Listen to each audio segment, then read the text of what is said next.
it up loud. Turn it up loud!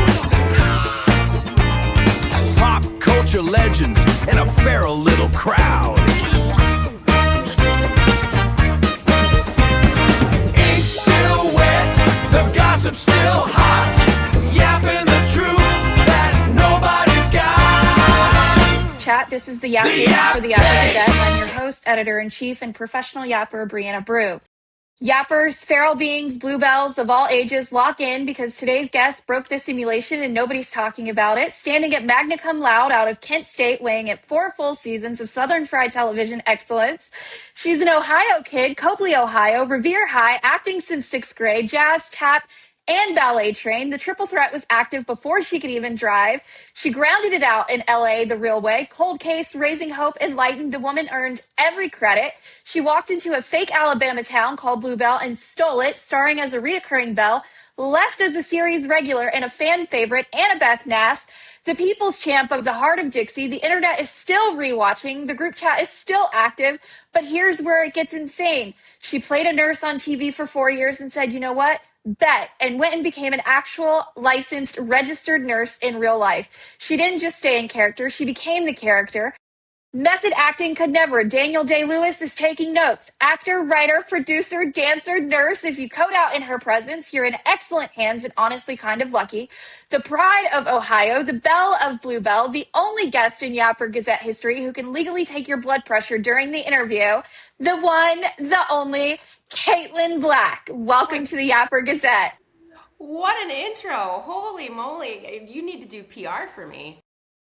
Yeah, I have an agency. We can talk later.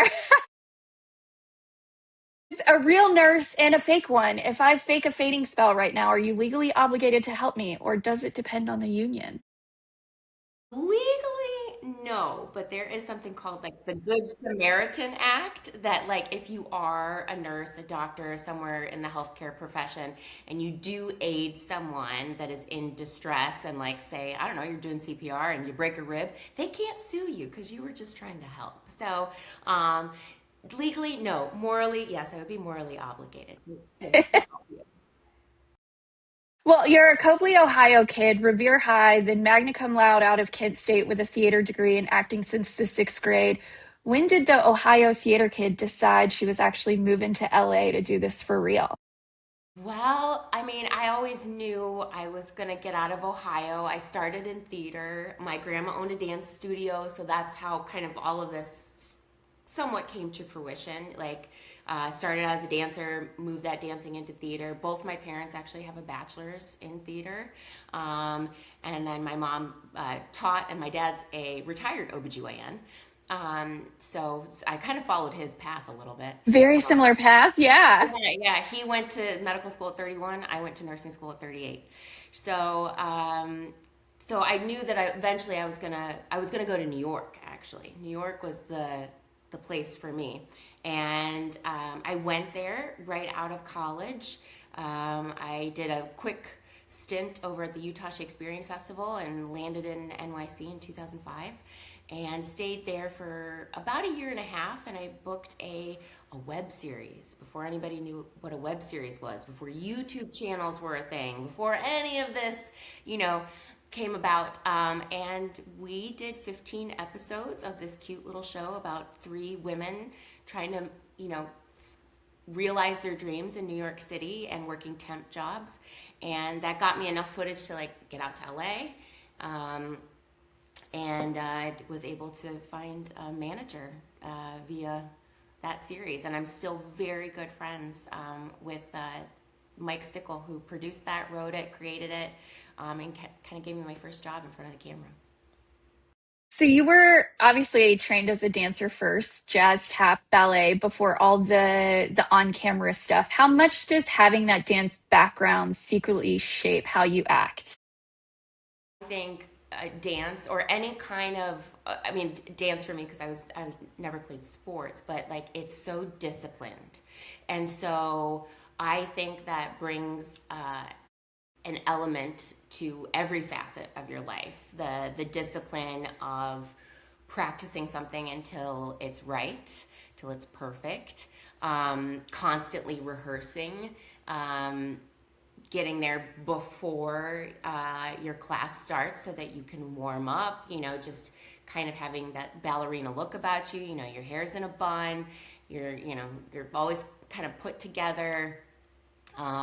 We would do a recital every other year, and then we would compete on the off years with dance masters. And yeah, it's just, I think, really established a wonderful work ethic for me, along with what my parents instilled in me. But yeah, I think dance definitely builds character.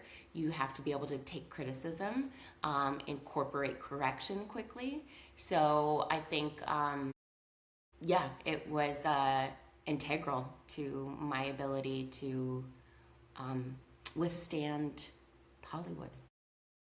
Yeah, it's tough from what I hear. Now, and you just talked about the web series that you did before, YouTube was anything. You had a New Girl film part, guest spots on Cold Case, Raising Hope, Enlightened. What's the audition era story you tell people who think it happened overnight? I mean, granted, I feel like I got into stuff maybe a little bit sooner than most people. I mean, I moved to LA in 2007 and was able to find a manager fairly quickly because of a good friend. So it can be very much who you know in the right place at the right time, that can really shape how difficult your entry into this crazy world is. But my first thing that I booked was Cold Case, and it was a wild experience because it was World War II. We were WASP. We were Women Air Force Special Pilots, and so they spent so much money on this episode. I felt like I was on a movie set when we went to like the Chino Air Force Base. And it was just incredible, the amount of extras. It was just a wild first experience, and it just made me so hungry for more. And yeah, I mean, auditioning is crazy, but I don't know if there's still a pilot season, but pilot season would be like end of February until April, and you were just reading scripts left, right, and center, memorizing every single day. The back seat of my car looked like a changing room at Target. Like you're just going to audition after audition. And part of the reason that I left the business was because things changed so much after COVID, which of course they had to a certain extent, but like it never felt like it got reopened. Being in front of the casting director, the writers, the producers, the creator of whatever show you were going in, it is where I, thrive, where I, shine. Not doing self-tapes. Some people enjoy that. That's not for me.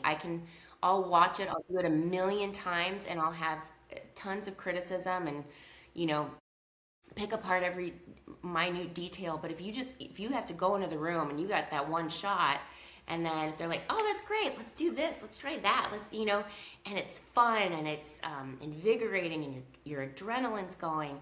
But like, yeah, that was, whoa.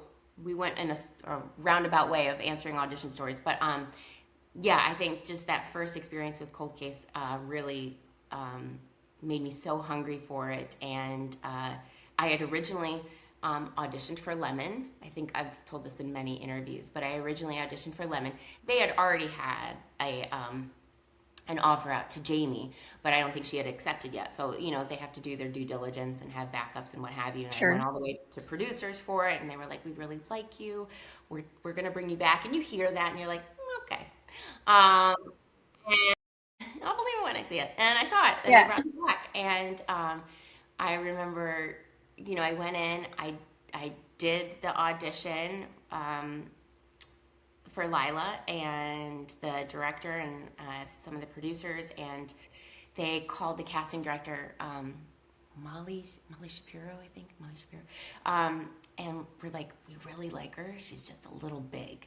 Like if she could just like not be quite as big. Like I think my theater background really kind of took over in the Annabeth world, and so I did it again. I went like on a Saturday or Sunday to Molly's office, and I redid my audition, and then they were like, okay, 2 episode recurring, and I was like, okay, see you there.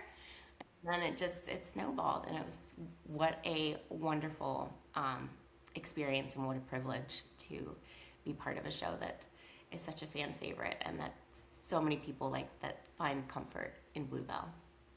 Yeah, because it's a family friendly for one show that you can turn on when your kids, like my kids, obviously they've seen so much of it now.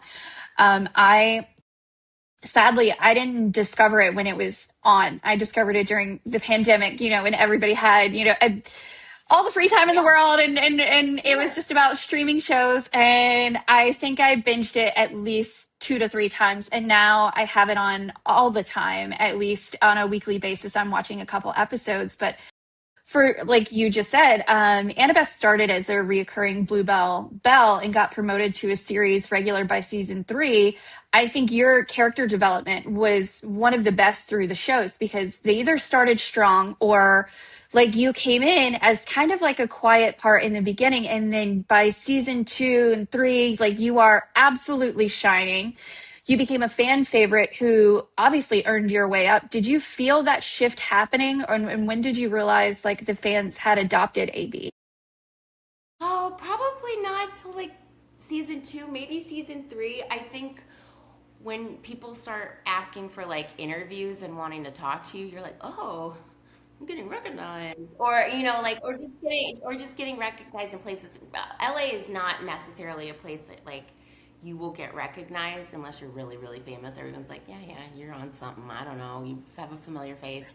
Um, but yeah, I feel like I think the first season I did like 12 episodes, but by the second season I did like 19 out of 22. And then I could really feel like once AB started to get with the mayor and like had her own storyline, I was like, okay, I think I'm getting really established here. And then I booked a pilot called Living Loaded that was done by Rob McElhaney and Charlie Day from Always Sunny. Amazing. Amazing gentlemen. Had the best time, and like Donald Sutherland was on it, and Larry Wilmore, and it was going to go to Fox. It was about a radio station, and I played this really meek person called Fern that had a podcast about plants called Pardon My Garden, and I will never forget because it's just so funny. And I booked it, and it was series regular, and Dixie I think was like, oh, and then we didn't get picked up, and so they Mm, were like, we gotta grab her, so they did. yeah, I mean, smart moves. Do you think we will get a Heart of Dixie reboot? Because I know you guys just did a reunion. I mean, I was so impressed by Pluto TV. Like what they hosted for us was really incredible. I'm so glad that I flew out. I'm so glad I got to see everybody. I mean, I feel like there's been so many shows that have gotten reboots. Like I don't know why we wouldn't or couldn't. You Right? know, it's always about the money. It's about Yeah. the money, and like I don't know if now that I think Pluto is their parent company is Paramount, so technically we were at Warner Brothers. What would that look like as far as sets and that kind of thing? But I think it's a good possibility if fans keep talking Pushing. about it, We keep got to talking keep about it. yapping about it. Keep yapping. Get those numbers up on Pluto TV. Like I think that can increase our chances. I know all of us would come back. I don't, I know that people are working. Obviously, I am too in a very different field. But I think we would all figure out a way to like make it happen, even if it was just kind of like 4 episodes. Like, where are they now? Recap, kind of. Like Yeah. with Gilmore Girls. So I was just gonna say, like the Gilmore Girls, like we got a yeah. movie ending. I mean, they still left that on a big cliffhanger where it's like they could still continue on with that. I think the Heart of Dixie realm is something that can be explored. There's so many opportunities for spin-offs, including you, because your character was so strong. Where do you think AB would be right now if you were still filming, or if it got picked up? definitely think she's a nurse. I think she could be a labor and delivery nurse like me, very possibly. I could see her very much though as a NICU or a pediatric nurse because of her Yes. love for children. Definitely NICU is kind of where I feel she would thrive. So in that case, she would probably have to be in a bigger city because most like local hospitals are like a level 1, level 2. You get up to a level 3, there's usually a NICU involved. It's more of a high risk hospital. So I think she would have maybe had to move to a bigger city, and maybe that she followed George to Nashville and got a job there. Um, it's I question whether or not they're married. I question kids, and maybe that's because of my own. Like I'm not married, I don't have kids, and maybe just there's a part of me that like holds Annabeth with me. So I'm like, well, I don't know if she would, but she always wanted to get remarried, and she definitely wanted to have kids. So, but I also think working as a nurse with children kind of is like sometimes can be enough. Like it doesn't, you don't necessarily always have to have your own if that path doesn't happen for you. Um, but yeah, I definitely think she's a nurse. I definitely think she would have tried to make it work with George, and hopefully they're going strong in Nashville, and she's loving her job, and I He's don't a know. country star. Yeah, he's a country star. She's probably loving like farmers markets and maybe volunteering at animal shelters. I don't know. She just has such a big heart. She's like, I just think she, doesn't stop moving. She's just an energizer bunny of love. Yeah, the character was just so big and bubbly. How did you build that accent? um, I think it grew. I'm sure, like if you watch that first 2 episodes I'm in, Yes. I'm sure by the end the accents do be changing. Um, I don't know. I just think I always tell people I was Southern and my voice was like 2 octaves higher.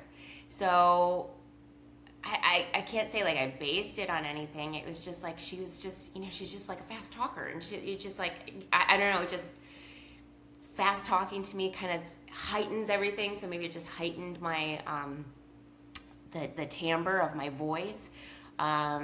I loved doing a Southern accent. That's like the only accent I can do.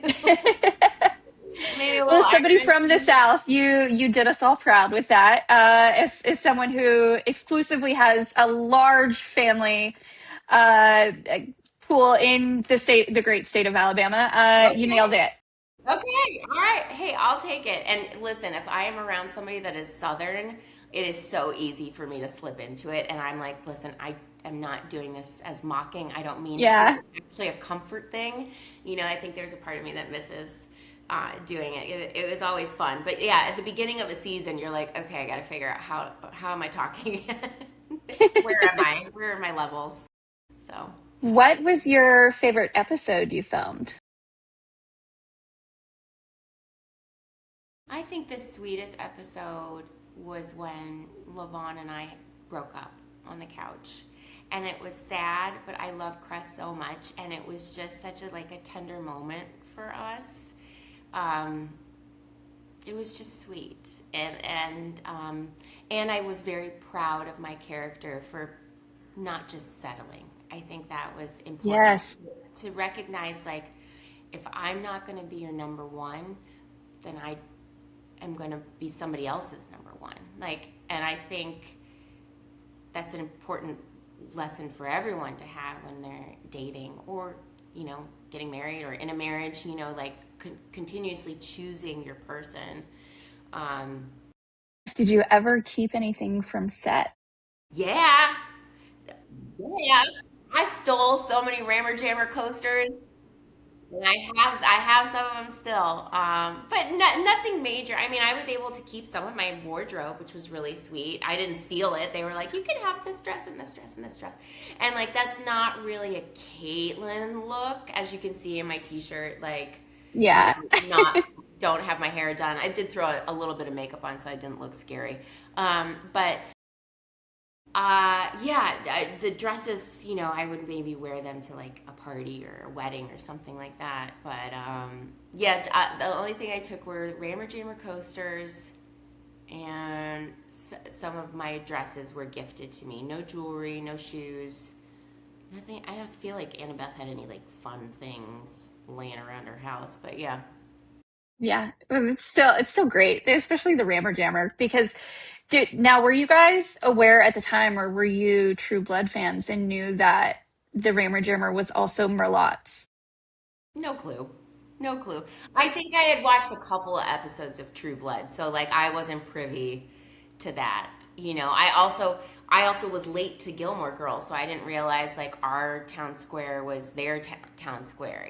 Like just yeah, I was just Yeah, so that was living in my own world, I guess. I don't know. good because you still get to like find out these moments about the show, like so many of us did, like post Mhm. social, like especially when TikTok exploded during the pandemic. And there was so much Heart of Dixie, like behind the scenes content and moments like that that were trending. So if that was the set you guys were on, that was the was that Hollywood Studios film lot? No, Warner Brothers. We were at Warner Brothers for Okay. everything. We were on stage. I think it was 22 and 11. I think those were our two that we went back and forth, and then obviously the town square, and then the back lot for the Rammer Jammer. But yeah, we never really left the lot. I know that they filmed the pilot in Wilmington, North Carolina, and I'm sure they got like a bunch of like stock footage from there. And then I think Rachel and Wilson had to film one scene somewhere on a dirt road. I don't know. They had to leave the lot, but other than that, we never left. Warner Brothers was our home. Yeah, I think it was maybe the pilot where she's out running that night and comes across the gator. Burt Reynolds. And yeah, Burt Reynolds. I always tell people, I was like, Burt Reynolds was played by a female alligator. So, Wow. hmm Another, again, for I you know. viewers out there. Just Yeah, giving the hot tips over here. Hot should have been goss. Berta Reynolds. I know. I know. Listen, I was always so nervous when that alligator was on set. And I'm I bet. It's a granted, dinosaur. a great handler and everything, but I was like, no, no, I'm not getting close. No, no, no. Yeah, it's like they're living dinosaurs. No, thank you. No. No, ma'am. No, ma'am. The show obviously has a fiercely loyal afterlife on streaming. Who from the Heart of Dixie cast do you actually stay in touch with? So I am still very dear friends with Deborah Craig, who was only on that first episode. Shelly, she's a waitress, and then Ainsley, who, oh my gosh, now I'm not going to be able to remember her character name. She was one of the Bells. Um, Sadie. She played Sadie. Okay. I still talk to Brandy on occasion, who played Cricket. Um, She was also Ross. so good. Ross, who played Tom Long, and I are very good friends. We did like a short film together after that ended. But it's so hard because, like, if you're not in the business or you're not still in the vicinity of everybody, you just kind of lose track. It was like it's the same Yeah. thing with like doing theater. Like you become so close with these people for however long you're doing this show, and then you move on. It's kind of a very nomadic life.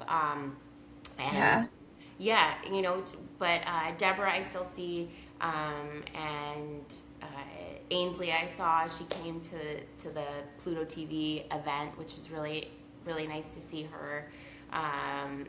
But yeah, everybody. I mean, like everybody's wonderful. Everybody was great.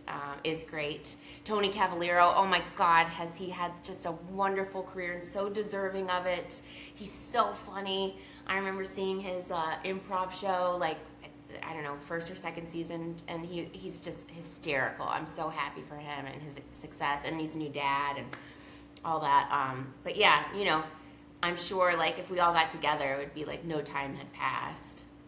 But It was such a, I mean, the chemistry between all of you guys, obviously, it's such a feel good group. yeah, yeah, we were really So lucky. You played Annabeth for 4 seasons, and then you got your actual RN license in Ohio. Obviously, we might have had a little spoiler, but what made you decide to go do the real thing? Was it completely your dad? Well, I definitely grew up visiting him at the hospital. I loved, going to the OB department and, walking around the nursery or by the nursery. And, I was always kind of that math science brain, regardless. But yeah, so the pandemic happened. I was in New York. I just finished doing a show off Broadway. And I came home to Ohio, and I became a home health aide for a woman who had dementia and mobility issues. Her daughter had taken her out of the nursing home for safety concerns during COVID, and so needed somebody from kind of like I don't know, I forget, it was like 10 to 6 or something. And so I was with her for 6 months before she went back into the nursing home, and it was so challenging but so rewarding, and really kind of like really perked my ears up to the possibility of doing something else. And then I went back to LA in 2021 when things kind of opened back up, and like I'd said, everything was a self-tape, and to a certain extent I understand that, I get it. But because they're self-tapes, in my experience, like you can ask for a lot more self-tapes than you can see people in a day. So now you've the amount of auditions you're watching and sifting through has greatly increased. So you're not probably watching the entire audition. You're not getting the full effect of the person in real time, and being able to see their energy and how they work, and just who they are as a person. And I would just start getting so frustrated, because it was like, okay, I have to find somebody to read with, I have to edit this, I have to make sure my lighting's okay, the sound's okay, God forbid a fire truck, which it's Los Angeles, it's Yeah, noisy. it's um noise all of those 24/7. things. Yeah, all of those things. And like they were starting to like ask for auditions, like a turnaround of like 36 hours, 24 hours, and like that's not really realistic. And then also they're like 12, 15 pages of sides. And so I was starting to get to the point where I was getting aggravated getting auditions like that. And I'm sure it read on camera, and I'm sure my heart just stopped being in it, and I was more frustrated than interested. And I finally said, this just isn't for me anymore. I just, I've been very lucky. I feel great about what I have done with my career, and so I was still out in LA, but I started taking online courses. My brother-in-law is a firefighter paramedic who did like a paramedic to RN bridge program. And he's like, why don't you just look at it? Just like, test it out. And so I started the online classes, and immediately, like, the gratification for putting in hard work and then getting a good grade was like, oh my God, look at this. Look at the validation that I am receiving that I'm not getting with acting at all by, studying my butt off and getting an A and feeling really accomplished and proud of myself. And so that really kind of like lit a fire under my ass. And so I finished those online courses, was accepted into the nursing program, and I did one more show. I went out to Long Island and I did one more play, which I had a great time doing, and met some really wonderful people again. And then I started my nursing schooling in 2022. And the minute I walked into a clinical where I was in a hospital doing patient care, I knew I picked the right thing. There's Yeah. so much joy that I feel in nursing. It's hard. It's the hardest thing I've ever done. The amount Yes. of critical thinking, the anxiety, the stress, but it is the most rewarding thing that I will ever do in my life. And I am Because so you're saving happy. lives. It Yeah. doesn't get I any mean, better than that. Like the impact that you have is I'm helping breathe invaluable. lives into the world. I'm not like emergency room or Well, ICU, but yeah, no, you're it's still, beautiful. I have such a beautiful career and with such beautiful women. I mean, I am so fortunate um, that the women that have mentored me, that I work with on a daily basis, are just so patient and supportive and funny and intelligent. And it's, even on our worst days, it's a joy to be there because of them and because of the environment that we've created in our little unit. And I'm so fortunate, really. I think I can speak for all of us when I say I think all of Bluebell and AB would be so incredibly proud of the path that you ended up choosing. Thanks, How thanks. much did, because I know it's hard. I've got family members who are in the healthcare industry who they are home aides, nurses, and it's not an easy path because it's not always rainbows and sunshine for what you see and what you see others go through, and it's you have to be a very empathetic soul to be able to carry that mental health, like the impacts that you're going to see and go through. Like you have to be you have to have that nurturing element, or it's also going to be a very difficult road. But you seem obviously so genuinely happy with what you ended up choosing. How much of playing a nurse on TV um, help you once you were in real scrubs doing the real job? Well, by the end, like Annabeth was just like going to nursing school as we've like finished the series. Yeah. But my first extra job ever was on Grey's Anatomy. That was my first job in Hollywood ever, was on Grey's Anatomy. Now I'm much more of an ER person, and I love the pit. But I don't think, I think there is definitely some acting involved with nursing. I think that has um, made me a very great bedside nurse. I think being observant, being able to know how to read a room, and what kind of person do you need me to be for you today? Like, how do I need to be your cheerleader? Do I need to be your confidant? Do I need to be a friend? Do I need to put on my mom voice and tell you to push this baby out? So I think acting has served me well to then serve my patients. Not that I'm putting on anything, but I think if you're constantly stepping into other people's shoes as an actress, it's easy to do that in real life. And to, especially when you get a patient history and like maybe this is their first baby and they're incredibly scared. Maybe they had a traumatic birth story with their last baby.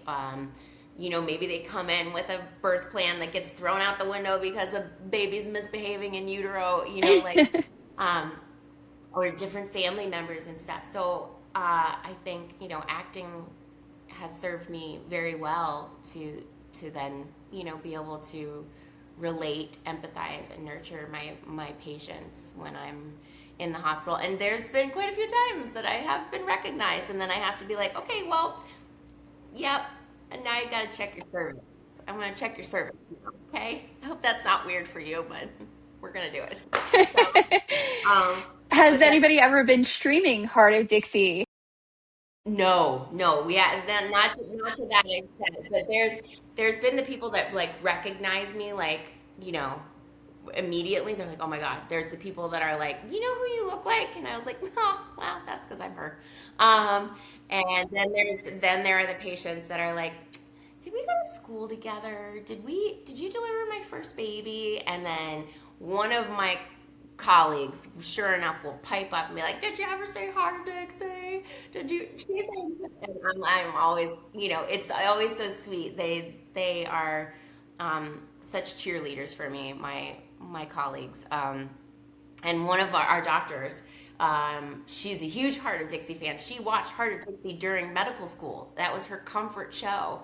So like that was really special to me. But yeah, anytime anybody recognizes Hart of Dixie or me at the hospital, it's such a boost of confidence, and it's the sweetest compliment that I could possibly receive. Now, Heart of Dixie is obviously a comfort show for so many fans out there. What is your comfort show?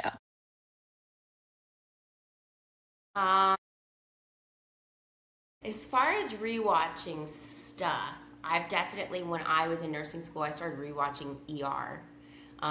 Okay. Which you would think like maybe after a long day of being at the hospital, you wouldn't want to watch the hospital, but like in some weird way, it brought me comfort that like, you know, things are crazy and to not be so hard on yourself, kind of a deal. Schitt's Creek is definitely one. Of course. Parks and Rec is definitely a go-to for me. I'm more of a movie watcher, rewatcher than I am a series. Like I go back to like Fried Green Tomatoes, Steel Magnolias, Where the Crawdads Sing. What else? I have a bunch. I'm a huge like nerd, Harry Potter and Lord of the Rings. Like Yes. that's something that I will start, kind of in the October months, and rewatch, those movies. Of course, it's perfect timing. It's, that's when we get our Hogwarts letters and, we all get to pretend Yep. that we're Go there. back to Have school. you, yeah, have you ever gone to the Universal Worlds? I haven't, but I've got two nephews, so I'm looking forward to like neither my sister or brother-in-law are going to be like, yeah, Harry Potter. So I am going to be that crazy aunt that's like, we're reading the books, I'm doing the voices, sit down. But Yes. they're 3.5 and 2.5, so we're not there yet. But when we get there, yeah, I'm excited to do that. And you guys are going to love it, but I would highly recommend that. Like, get the wands, get the robes, do the robes before you get there, and do the Ollivanders experience there, where Okay. you get to go in Ollivanders and you get the whole experience of the picking out the wand, just like Yeah. the movie. They have Yeah. the boxes shaking. They have all of that. There's nothing better. And the butterbeer there, like 10 out of 10. Okay, so here's a fun question. You must now medically treat an entire fictional small town using only the skills you learned on a TV set. First patient, first prescription, go. Oh gosh. Well, if it was, I don't even know. Oh, I can't write prescriptions. I'm a nurse. That's outside my scope of practice. No. In a fictional town, what fictional town would I choose? I'm trying to think. Um, you know what? We'll go with Gilmore Girls, and we'll go with Lorelai, and we'll go with anti-anxiety medication. Yes, There you go. That's what I would do. We need to slow down on her coffee intake. We need to that it chill. it was too much. I find myself at half a cup now, and I'm like, great, I'm not gonna go to sleep till 3 o'clock in the morning. I don't know how they did like 4 and 5 cups a day. I mean, I drink a fair amount of caffeine, but I've really gotten off any kind of energy drinks. I really just try to stick with coffee or Yes, green tea. If I'm on night shift, an energy drink usually might make its way to of my course. belly. But that's night shift. That's a different beast in itself. So staying awake Yeah. at 4 in the morning when you don't have a lot of patients or anything going on in your unit is, whew, that's rough.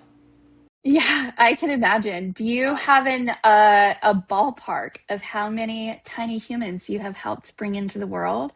Over 50 now. So I will be a nurse for 2 years on October 7th this year. But I got out of my last day of orientation where I was actually like on my own, which is when I technically started counting the births that I was. And this is just my patients. Like we also have like when you catch babies, when you just come into the room and when the doctor puts the baby on the chest and you're the one that kind of dries it, you do the APGARs, you do the 1 minute and 5 minute vitals. I don't count those. I only count the ones that like it's my patient and I've brought that labor or that C-section to fruition and there's a baby at the end on my shift, not just with somebody else. So I know it's over 50, might be like 52, 54, but February 19th of 2025 was my last day in orientation. So that's what, about 16, 18 months now that I've been a nurse on my own. So Pretty incredible. I will yeah. say, now, obviously, like you've said and we've talked about, it's not always, rainbows and sunshine. What do you do for yourself to be able to handle the some of the emotional and mental impacts that you will obviously go through in that kind of position? Yeah, I've had two times where um, I've had to put a white pebble in for mom instead of a blue or a pink one. And that baby was not with us.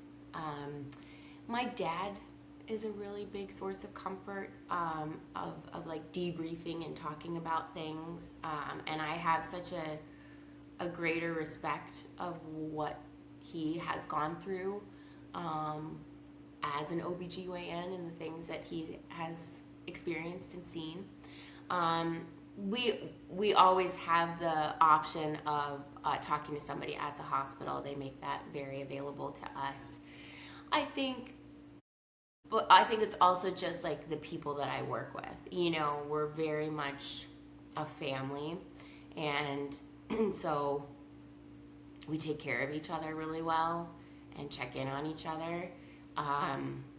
I have fortunately not been a part of a really kind of like devastating situation. I've come in after and helped take care of the family afterwards. Um, I've never experienced it firsthand. But I think talking about it is the most important thing, and not trying to carry it around with you. Um, and then also like doing something for yourself. I think getting outside, exercising, moving your body always improves your mental health. So that's a big part of my life, whether it's like Pilates or getting outside and walking through the metro parks or something like that. And then my family, like my family's a great source. My brother-in-law is also, he works in the emergency room. But yeah, sometimes like, chatting with him about stuff. And he's still a firefighter, paramedic, so he still sees some pretty heinous things as a first responder. I can imagine. So yeah, I feel like I'm lucky that I have people in my family and that we are such a good, close unit that there's a lot of people to find comfort and solace in. Now, are you streaming any ER or Grey's Anatomy these days? I haven't gone back to ER, but I definitely like whenever the pit's on. Like I soak Noah Wiley. Oh God, has he aged so beautifully? Oh my gosh, that is my all-time celebrity crush. When he was uh, Carter in ER, and now Dr. Robbie in the pit. Oh, mwah, chef's kiss. Love, love, love, love. So yeah, maybe I'll watch a little ER tonight. I don't know. I've like today off and like tomorrow, and then I do four in a row. So I am pretty like I'm pretty horizontal for most of my days off. Like you'll find me maybe watching some trash TV with Bravo, or you know, um, maybe rewatch a movie. I get my exercise like out of the way and done, and then I really am like a little bit of a couch potato when I know that like I'm gearing up for like a long stint of 12s. But I did it Yeah. to myself. I made my own schedule. So, but that's what's great about being a nurse is like you can like I'm gonna do these four in a row, and then I'm gonna have 6 days off. So you know you pick and choose. Yeah, which is such a nice break. Yeah, Most important question of the day. What is your comfort food? I love a good macaroni and cheese. Um, Macaroni and cheese, or grilled cheese. Like I love a grilled cheese. That is my hospital comfort food. Like if I'm having a bad day, the cafeteria makes a really good grilled cheese, and I will devour a grilled cheese. If we're talking premenstrual, it's a bacon cheeseburger and fries. That's it's a I have different comfort foods, and all women should. Like I'm not Yeah, really a chocolate girl. I am like give me all the red meat you can find. Um, and then, yeah, when it's a bad day at the hospital, I'm definitely going down and I'm getting a grilled cheese for sure. Good to know. I think hospital food has definitely come a very long way. Yeah, we actually have a cool thing, like a celebration meal that mom and dad get when they get over to postpartum. So they get to pick like between like a Caesar and a garden salad, but they have like four different entrees that they can pick and like two different desserts, and it's a nice little thing our hospital started doing because I work at a smaller hospital, so it's a sweet thing that they did for the new parents or revisiting parents.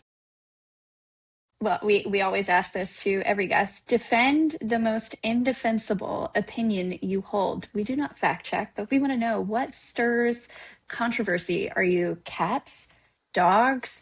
Do you not like it? Certain weather, certain vibes? What Hmm. gives you the ick? Funny things. You know what gives me the ick? Immediately, if I'm on a date or something and you are rude to a service worker or of any kind, get the F out of my face. I have no patience for that. I have zero patience. If you are not a kind person to every person that walks into your life, like obviously if there's a really nasty human being, you don't have to be nice to them. Yeah, But like that is an immediate turn off. Absolutely not. You're done. We're done. I have no patience for that. that I don't like to judge people, but I do judge them based on that and if they return their carts. Yes, returning carts, saying thank you if you hold a door open. Um, listen, very Midwest, but somebody lets you merge in. You better do that wave. You better give me that Yes, wave in that that rearview mirror. I'm gonna ride your ass. No, I'm not. But like just little things like that, like it just goes a long way. You never know what kind of day people are having, and yes. it's just so much easier to lead with kindness um, than to be like, well, my server's not very friendly. Well, maybe your server, this is her second shift, and she's, you know, I don't know, and she's got a family member in the hospital. Like I always try to envision like what could be a scenario that they're not having a good day today. That they're not smiling, and then how can I counteract that versus adding to it? Like what we don't need to add to other people's misery. If they're just not a nice person, then they're not a nice person. But usually people have a reason, and Yeah. uh, I would just also rather feel better about myself at the end of the day. I would rather say instead of, being rude to someone that, I was nice. Or I said, hey, you know what, I'm going into the grocery store. I'll take your cart for you. Just like little Yeah. things like that. I really think stuff like that goes a long way. You never know what the people are going through at home. And I think like what you obviously do, you get a first glance of that, of what people are truly, especially moms, of what, could be going on in their lives. Maybe she's postpartum. Maybe she is losing her mind and hasn't slept in 3 weeks because she just had a newborn. Right. There's She a hasn't million showered. scenarios. She Yeah. doesn't shower, like the She's had little things that a cold cold coffee for the coffee. last month because But I would love to ask, for the viewers, Mhm. where can they find you on social? You have a cameo. How else can the fans continue to support you in what you're doing? I think, yeah, Cameo, I'm there. On Instagram, I'm Kaitlyn_Black 29. I'm not huge on social media. I don't do Twitter or TikTok or any of that. But I would say, you know, uh, to support me, support moms, support women's healthcare and reproductive rights. That's what I say. I say reproductive rights is healthcare, and maybe that's my controversial opinion, but like, I've seen Your numerous body, your patients. choice. Your body, your choice. And if you don't want to have an abortion, then don't have an abortion. But support the people that may have to make that difficult decision and allow them to. I mean, it's 2026. You know, we're not asking men to have vasectomies, so I don't Yeah, we think. don't tell them what to do with their bodies. And Yeah. I think there's, because during the pandemic, we went through a miscarriage before we got lucky and had a rainbow baby. And I think there are so many people out there that don't understand that even when women have a miscarriage, you have to have what is technically listed as an abortion. Yeah. You have to have a D&C or you get the pills. But that's still considered under that. And I think we need so much more awareness around these topics. Education is key. There's no such thing as a partial birth abortion. There's no such thing really. Usually it's late term abortion, and that's only in the case where it's the mother's life is dependent on it, At or there's risk. something awful that's happened in utero with that baby. You know, it's just, you know, women even when they get pregnant and they want to be pregnant, they have, and they don't find a heartbeat, or you know, it's a blighted ovum, or you know, whatever it happens to be, they still have to go through a couple ultrasounds to make sure, like, all right, is that baby like really gone? Is that, you know, and that is traumatic in its own right, you know, to have to continue to carry a fetus that's non-viable until, you know, you've had your amount of ultrasounds to make sure, you know, everything is, there's no good word, copacetic, Yeah. but regardless, it doesn't matter. It doesn't matter the reason. It's key. Education is key, and there's too many conspiracy theories and just absolute disinformation. It's not even misinformation, it's disinformation. It is pure lies of things that, you know, that are keeping women from getting the proper health care that they deserve. And, you know, there's such disparities. There's disparities in color, in rural areas. Hospitals are closing. You know, these women are in desperate need of safe and effective health care. And so that's how you can support me, is make sure whoever you're voting for supports women's rights and women's reproductive rights, because everybody was made by one of us. So There you have it, folks. there you have it, folks. Well, Kaitlyn, it has been an absolute pleasure yapping with you today. Thanks. Hoping my birthday's next week, so hoping that Happy maybe early birthday. hoping that maybe there'll be, I don't work on my birthday, but I'll be hoping for a Same. July 29th baby. Well, good luck. We'll put the vibes out there for that, and hopefully, you know, we'll have to reach back out and see how that went. Sounds good. Sounds good. Thanks for having me. Scan and go. Do scan and go. Do scan and go. Do scan and go.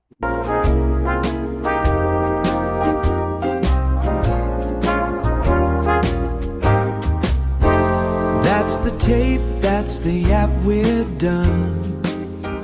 Thanks for hanging where the gossip spun. Touch some grass, it's free, they say. We'll be yapping again some other day. All yaps reserved.